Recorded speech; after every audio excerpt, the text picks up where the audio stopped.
أعوذ بالله من الشيطان الرجيم شیطان مردود سے میں اللہ کے پناہ مانگتا ہوں۔ وجاءت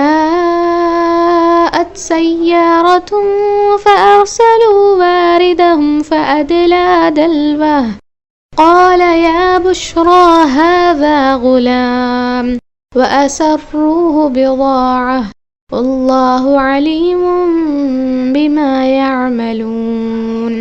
ادھر ایک قافلہ آیا اور انہوں نے اپنا پانی بھرنے والا بھیجا اور اس نے اپنا ڈول کنویں میں ڈالا۔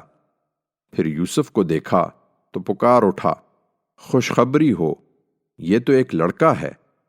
چنانچہ انہوں نے اس کو نکالا اور اس کو پونجی سمجھ کر چھپا لیا، اور جو کچھ وہ کر رہے تھے اللہ اس سے خوب واقف تھا۔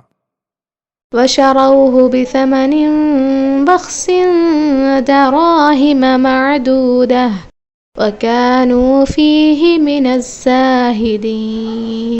پھر لے کر مصر پہنچ گئے اور اس کو تھوڑی سی قیمت چند درہموں کے عوض بیچ دیا، اور وہ اس کے معاملے میں کوئی رغبت نہیں رکھتے تھے۔